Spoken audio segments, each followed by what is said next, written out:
Now that we've walked through the subsequent accounting for finance leases, we need to do the same thing for operating leases.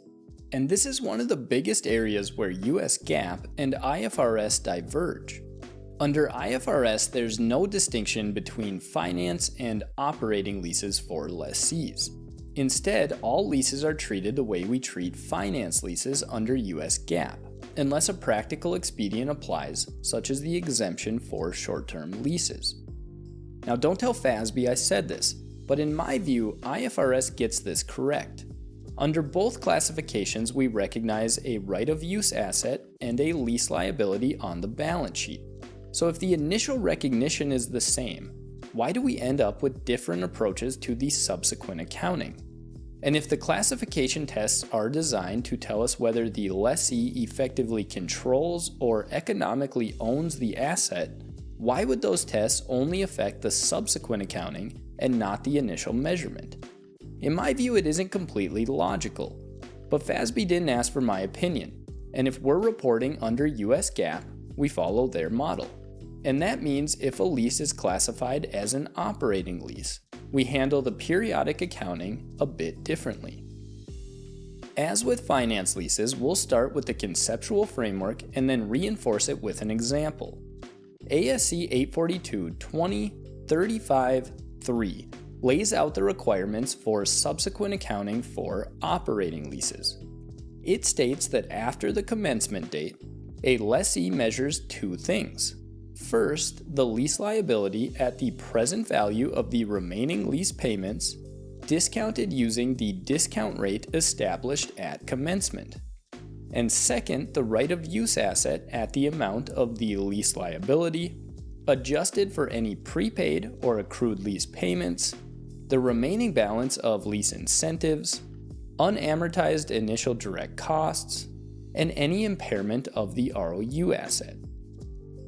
Conceptually, the standard is describing a model in which we remeasure the lease liability and the right-of-use asset at each reporting date using the original discount rate, assuming nothing has triggered a reassessment. And this approach is certainly one way to apply the standard, and if you only have a small number of leases, you might follow it directly. But it's a manual process that has to be repeated every period. And while we could build calculations to make that manageable, ideally we'd prefer a schedule like the one we built for finance leases, something that carries forward over the entire lease term. And the good news is that this is possible, and it's the approach widely used in practice. The standard doesn't lay out this forward-looking schedule step by step, but it produces the same balances at each reporting date and is well supported in accounting literature. And importantly, the measurement of the lease liability is identical to what we just did for finance leases. We still use the effective interest rate method to calculate interest and reduce the liability. The only difference is how we amortize the ROU asset. Recall that for a finance lease, once the right-of-use asset is recorded, we amortize that asset independently of the lease liability, usually on a straight-line basis over the lease term, or in some cases over the useful life of the underlying asset. But for an operating lease, we calculate the amortization of the right-of-use asset differently. First, we determine the total lease payments the lessee will make from the inception through the end of the lease term. This includes any payments on or after commencement, any prepayments made before commencement, and any initial direct costs. Then we calculate the straight-line lease expense by dividing that total by the lease term. Finally, the periodic amortization of the right-of-use asset is the straight-line lease expense less the interest expense calculated using the effective interest rate method. If that felt a little dense, that's okay. Let's walk through a real example to make everything more clear. We'll use the same fact pattern we used earlier for our finance lease example. The only change is the nature of the underlying asset. Instead of specialized equipment, we'll assume it's something very common that doesn't meet any of the criteria for a finance lease. So in this case, we have an operating lease. Remember that the initial accounting at commencement is identical. we record the lease liability and the ROU asset, which in this case includes the liability plus the prepaid installation cost we paid to the lessor. But now we add one more piece of information, the straight-line lease expense. That is calculated as the sum of the $10,000 installation payment and the 10 annual lease payments of $30,000 divided by the 10-year lease term. Then when we look at the subsequent accounting schedule, you'll see that the lease liability table is unchanged. We still calculate interest using the effective interest rate method. But for the right-of-use asset, the amortization is no longer straight line. On the right side of the schedule, we show the straight-line lease expense, and the amortization is calculated as that lease expense less the calculated interest. And when we total it up, the annual amortization of the right-of-use asset comes to $202,530, which is exactly the same amount we amortized under the straight-line method in the finance lease example. And this really shows that the only substantive difference for an operating lease is how we amortize the right-of-use asset.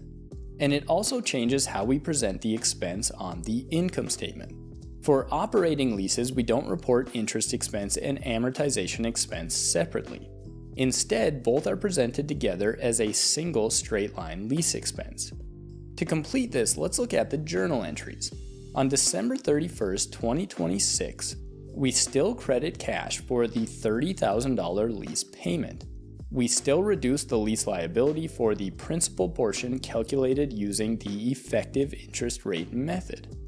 But instead of recording interest expense and amortization expense separately, we record a single lease expense equal to the straight-line amount of $31,000 we calculated earlier.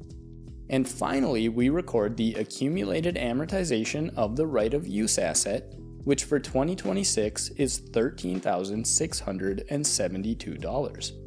Then if we look at 2027, the lease expense is again $31,000, just like in 2026.